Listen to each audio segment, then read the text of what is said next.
প্রথমত প্রত্যেক শিক্ষকের কাছে যে প্রজন্মেই হোক না কেন তারা সবাই বিশেষ।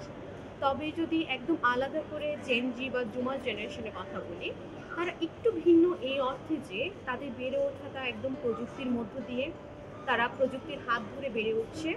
তারা গ্লোবাল ভিলেজের অন্তর্ভুক্ত। তারা আকাশ সংস্কৃতির মধ্যে বড় হয়ে উঠছে। তো এর একটি নেতিবাচক এবং ইতিবাচক দুটো প্রভাবই কিন্তু এই জেনারেশনের মধ্যে পড়ছে। তারা যেমন খুব নিজেকে প্রমাণ করতে চায়, তারা প্রশ্ন করতে পছন্দ করে, তারা জানতে চায়, তারা বুঝতে চায়, তাদের জিজ্ঞাসা অনেক।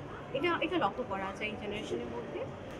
আগে যেমনটা ছিল সেজ অন দ্য স্টেজ, একজন ঋষি কথা বলছেন বাকিরা শুনছেন, এখন কিন্তু আর সেই ধারণা থেকে ক্লাস নিলে হয় না।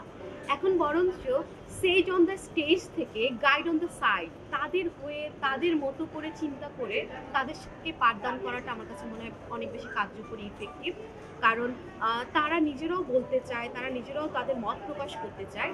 আমি একজন সাহিত্যের শিক্ষক, আমি দেখলাম যে আমি যখন একটা গল্প তাদেরকে পড়াই, তারা সেটা যতটা কানেক্ট করতে পারছে, আমি যদি সেই গল্পের একটা সিনেমা তাদেরকে দেখাই, তখন সিনেমাকে তারা আরো ভালো করে হচ্ছে যে তারা বুঝতে পারছে, আরো ভালো করে তারা ইন্টারাকশন করতে সেটার সাথে করতে পারছে।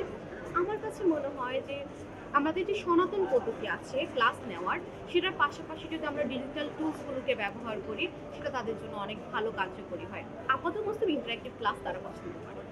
দলগত কাজ, তারপর হচ্ছে অ্যাপ স্পেস গেম, তারপরে হচ্ছে 1 minute paper, jigsaw, think pair and share, এই মেথডগুলো তাদের মূল্যায়ন করার ক্ষেত্রে খুব ভালো কার্যকর হয়, তাদের মূল্যায়নটা ভালো হয়।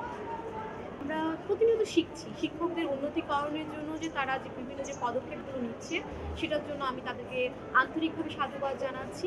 তার পাশাপাশি আমার কাছে মনে হয় আমাদেরও আরও আধুনিকতার সঙ্গে নিজেকে অ্যাডপ্ট করা প্রয়োজন। কারণ দিন সময় বেড়ে যাচ্ছে, আধুনিকতার বিভিন্ন জিনিস তৈরি হচ্ছে। আমরাও যাতে আপডেটেড থাকতে পারি, আমরাও যাতে প্রযুক্তিকে খুব ভালো করে ব্যবহার করতে পারি, সেটার জন্য সিএটেল কাজ করছে। সেজন্য আমার ধন্যবাদ সিএটেলকে।